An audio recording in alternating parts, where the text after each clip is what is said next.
Mes bien-aimés dans le Seigneur, nous sommes maintenant dans la quatrième partie. Soyez encore bénis et nous voulons continuer sur le combat contre la dépression maintenant. La dépression, c'est ce qui nous fait quand tu as une concentration de mauvaises pensées en toi. Une mauvaise concentration de mauvaises pensées, accumulation de ces choses-là, tu vas entrer en délire. Parce que les choses ne marchent pas. Ta vie tourne autour des ronds-points. Tu es affecté par la mort d'une personne. Tu es affecté par la maladie prolongée d'une personne.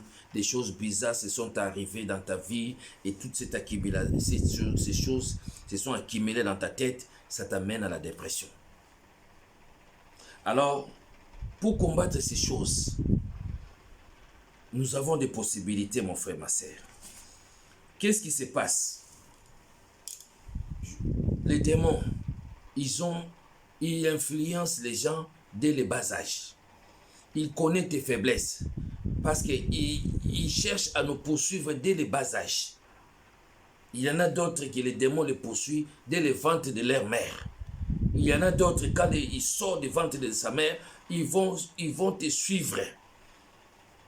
Comme Dieu envoie les anges, il y a toujours un ange. Quand tu sors du ventre de ta mère, il y a un ange gardien qui est avec toi, qui va suivre ton parcours sur la terre.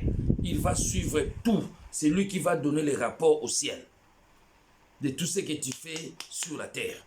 Chaque minute, chaque seconde. Il va donner tous les rapports. C'est comme ça que les démons aussi font pareil. Ils font la photocopie. Et ils doivent étudier tout le monde qui vient sur la terre pour que personne ne puisse échapper à leur contrôle. C'est comme ça. Comme c'est eux qui prétendent diriger l'humanité, alors ils doivent contrôler tout le monde. C'est comme ça que les démons, ils contrôlent la personne dès le bas âge, tout cela. Ils voient ses caractères, sa façon de réagir, tout cela.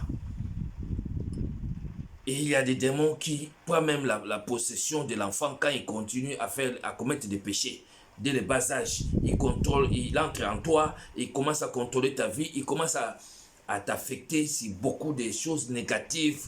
Tu commences à combattre les gens, tu commences à ingérer les gens, tout cela, et c'est eux qui commencent à te faire cela. Et quand la personne se convertit, il accepte Jésus comme Seigneur et Sauveur, le Saint-Esprit officiellement vient à lui.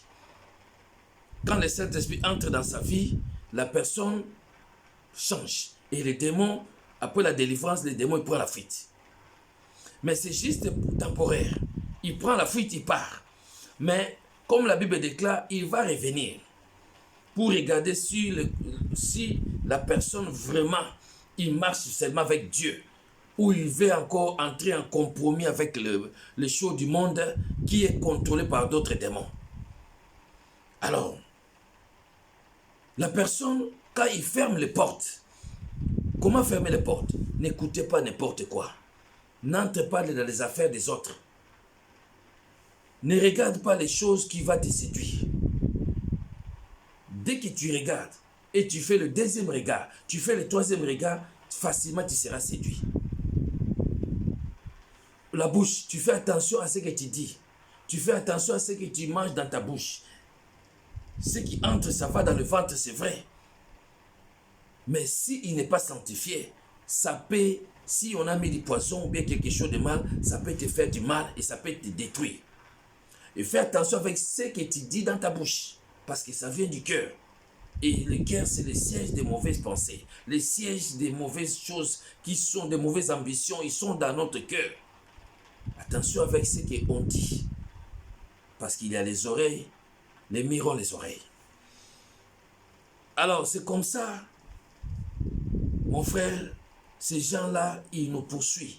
Ils combattent, ils savent nos faiblesses. Ils connaissent déjà nos faiblesses.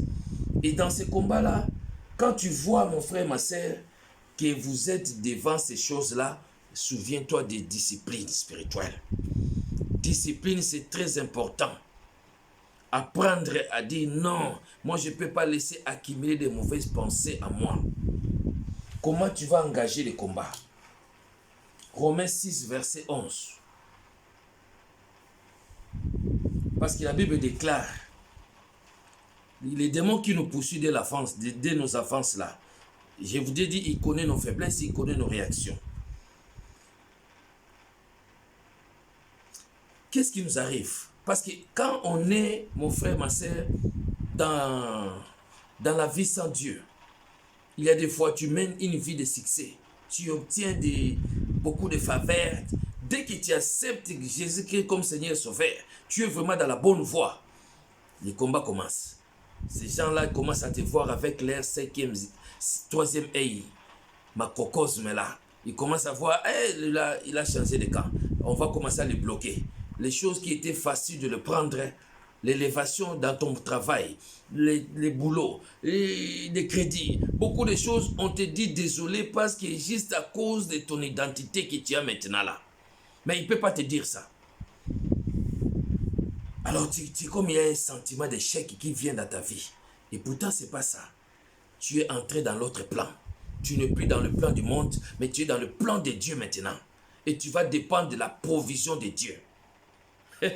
C'est comme ça que les choses changent en toi. Tu as changé juste du royaume. Tu ne dépends plus des choses du monde, mais tu dépends de la provision de Dieu. La provision de Dieu est sur la terre aussi. Parce que le monde et tout ce qui renferme appartient à Dieu. Et Dieu lui-même, il va envoyer des anges pour ouvrir la porte pour toi. Et ces gens-là, ils vont finir par te donner parce que c'est Dieu qui est le maître de tout cela. C'est comme ça que ça fonctionne. Tu ne le prends plus à travers l'aide humaine. Tu le prends à travers la main de Dieu maintenant. C'est la main de Dieu qui va te donner ce dont tu as besoin. C'est ça le changement. Alors, donc tu vas voir comme si tu n'as plus de futur. Tu n'as plus une bonne vie. Qu'est-ce qui m'arrive? Tout cela. Il y a des bonnes choses qui sont devant toi. Alors Dieu nous dit, quand c'est comme ça, tu dois vivre avec Romains 6, verset 11. Quand tu lis Romains 6, verset 11, c'est ça la solution. Quand tu as le combat avec la dépression, le combat avec les mauvaises pensées en toi. Alors, Romains 6, verset 11, regardez-vous comme mort au péché et vivant pour Dieu. Tu vois comme la dépression est mort avec toi. Il est enseveli, il est enterré. Commence à dire, tu n'as pas le pouvoir de rester dans ma tête. Les mauvaises pensées, tu n'as plus le pouvoir de rester en moi. Je t'enterre, je te fais sortir de moi au nom de Jésus-Christ. Mets-toi debout et tu vas commencer à prononcer ces paroles-là. Tu ne peux pas rester ennuyé avec toutes les mauvaises pensées. Tu risques d'avoir toujours des insomnies. Parce que tant tu penses trop, ton esprit, ton âme est en train de réfléchir beaucoup. L'esprit ne peut pas souffler en toi pour que lui qui est collé avec l'âme comme ça là. Il faut que les deux ils restent calmes. Comme ça, et ils vont sortir de toi. Et ce que tu vas voir dans les visions, c'est ce qu'ils voient là-bas, là où ils sont partis dans le monde spirituel. Là où tu vas dormir. Mais si l'âme est en train de réfléchir, parce que c'est lui qui est le siège des pensées. Quand il est en train de réfléchir, tu ne peux pas dormir. Non, tu ne pourras pas dormir. Alors, c'est comme ça. Regarde-toi comme mort au péché et vivant pour Dieu. Deuxième possibilité, Ésaïe 61, verset 3.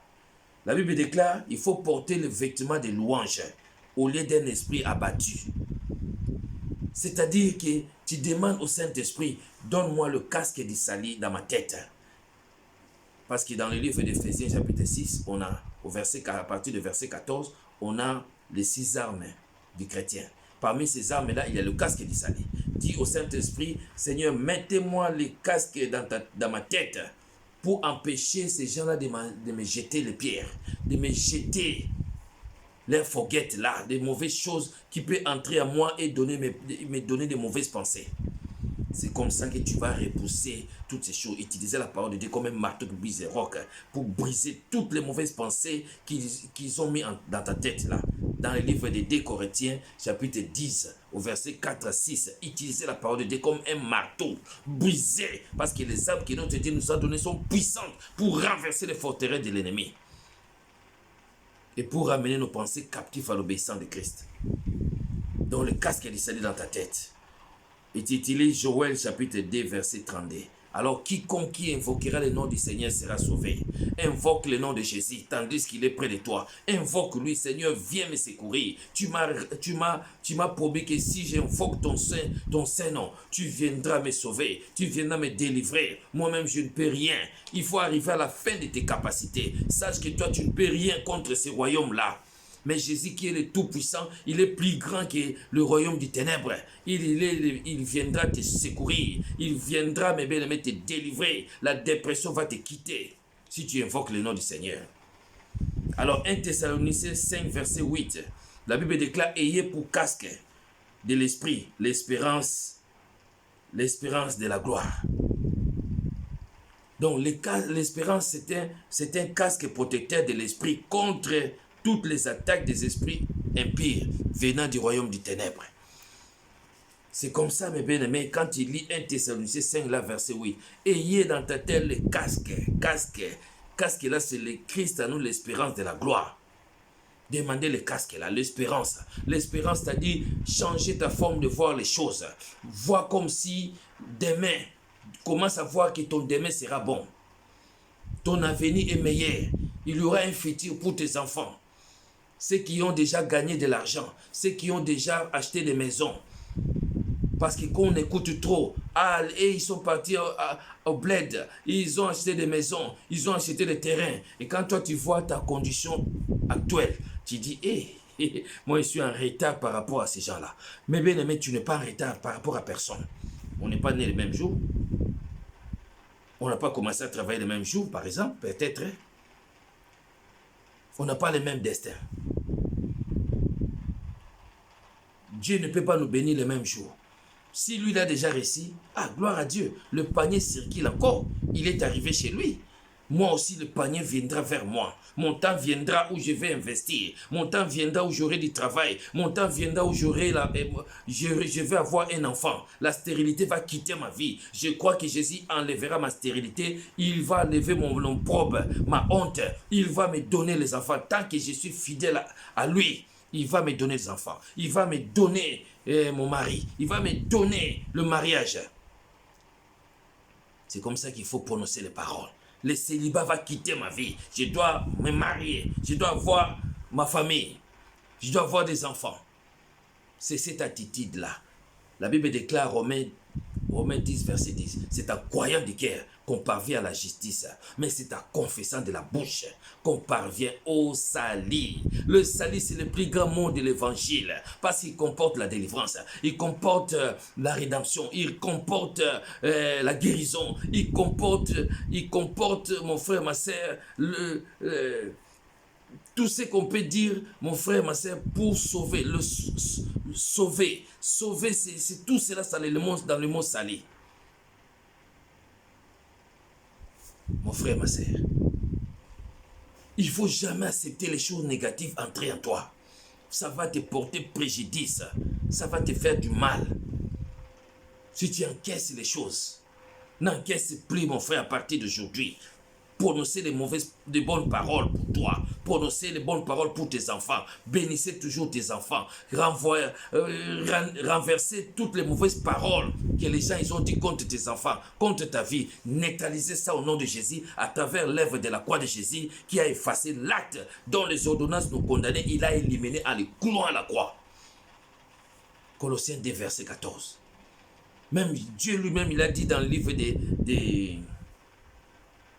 dans le livre d'Isaïe 54, il nous dit à partir de verset 15 à 17, il nous dit, toute arme forgée contre nous, contre vous, vous qui êtes mes enfants, toute arme forgée contre nous, contre vous, sera nihilée sans effet. Mais il faut le dire dans la prière, pas juste comme ça là, dis-le dans la prière, que Seigneur, ce qu'ils m'ont fait là, je les rends nul et sans effet au nom de Jésus. Toute langue qui se lèvera en justice contre moi, je le condamne. J'annule toutes les paroles qu'ils ont dit contre moi. Tous ceux qui vont se liguer contre moi, ils vont tomber sous mon pouvoir. Au nom de Jésus-Christ. C'est comme ça que tu seras vainqueur, mon frère, ma soeur. Alors, cinquième solution. Donc, quatrième solution, j'ai parlé de 1 Thessaloniciens 5, verset 8. Demandez le casque de salut qui est l'espérance de la gloire. l'espérance d'une vie meilleure qui viendra devant toi. Cinquième solution, discipline. Il faut appliquer une discipline, mon frère, ma soeur. Appliquer une discipline, apprendre à distinguer les pensées venant des esprits sataniques et les pensées qui viennent du Saint-Esprit. Par exemple, les démons, le Saint-Esprit ne te dira, le démon ne te dira pas d'aller prier. Il ne te dira pas d'aller méditer la Bible. Non, ça c'est le Saint-Esprit. Ne pose même pas la question. Si tu sens toi qu'il y a les pensées qui te viennent, va prier, va méditer la Bible. Ça c'est le Saint-Esprit automatiquement qui fait ça. Apprendre à distinguer les mauvaises pensées. Quand tu sens quelqu'un te dit non, ça c'est pas pour, mais tu peux prendre ça, il n'y a personne à la maison, tu peux prendre ça. Ou il te dit non, vas-y, tu vas prendre de la bière parce que la femme là, il te dérange beaucoup, il parle trop. Va avec les amis là, tu peux boire quelque chose dans les nganda, dans les discothèques, va boire. Ça, c'est les démons qui font ça. Ça, il ne faut même pas douter. C'est eux qui font ça. Ils vont provoquer les choses pour amener les étirements dans la maison, les incompréhensions. Et dès que tu sors là, si tu avais la haine, la colère, attention, l'accident peut t'attraper en cours de route. Hein. Tu peux mourir en partant là. Et si ta femme dit, non, papa, j'ai fait mal, pardonne-moi. Et si tu dis, non, je ne te pardonne pas, je pars. Tu pars. Peut-être tu n'es pas pour ne plus revenir. Fais attention, mon frère, avec la haine. Fais attention avec la colère. La Bible déclare, ne dors pas avec la colère. C'est très dangereux. Il n'est pas ton camarade. Il est là pour détruire ta vie. Alors, si tes ennemis ils te suggèrent, mon frère, ma soeur, que ta vie va mal, tu lui réponds avec la parole de Dieu. Non, toute chose va concourir au bien. Les choses iront bien dans ma vie. Et ne dis pas de ta vie à d'autres personnes. Parce que c'est peut-être eux qui ont bloqué ta vie. Non, il ne faut pas dire. Il faut quand ils te posent des questions, oui, ça va. Si tu veux faire des démarches, ne dis à personne les démarches que tu vas faire. Ce qui se passe dans ton travail, il ne faut pas dire à tout le monde. Ton salaire ne peut pas dire à tout le monde. Parce que les gens, ils deviennent jaloux à cause de ton élévation, à cause de ton salaire, à cause des choses que tu gagnes. Les gens, ils peuvent devenir jaloux de toi. Et les problèmes vont commencer. Fais attention, mon frère, ma soeur. Même l'ennemi peut dire que mon frère, les choses ne marcheront pas. Parce que je vois déjà les gens, ils ne donnent même plus le papier dans le pays. Ils ne donnent plus la préfecture là, vraiment ça ne va pas. Je ne sais même pas, il faut changer même de pays. Et non, la Bible déclare, Philippiens 4, verset 13. Je puis tout par Christ qui me fortifie. Donc si toi tu n'as pas réussi, moi j'ai la grâce du Seigneur, Dieu m'accompagnera dans mes démarches. Il ouvrira les portes là où c'est très difficile, là où c'est même impossible. Dieu a le pouvoir de faire des choses inouïes, des choses qui nous dépassent pour que moi je puisse avoir les papiers. Dieu fait toutes choses bon, au bon moment et dans la perfection. Quand Dieu promet des choses à une personne, il y a des choses que Dieu ne dit pas. Comment il va faire, la manière dont Dieu va faire les choses pour accomplir sa promesse et combien de temps lui prendra pour accomplir ce qu'il t'a dit là. C'est des choses que Dieu ne te dira pas. Et Dieu souvent met les choses spirituelles au-dessus des choses matérielles et les choses éternelles au-dessus du temporaire. Soyez bénis avec ces messages. Soyez durs dans le combat. Enlevez la dépression. Mettez l'espérance en toi que Dieu fera de bonnes choses dans ma vie. Ma vie ira toujours bien. Si aujourd'hui je manque des choses à manger, demain, la Bible déclare que à chaque jour suffit sa peine. Si aujourd'hui je manque, Dieu demain il appellera l'existence des choses qui n'existent pas. Demain je vais manger. Il faut être toujours positif dans la vie.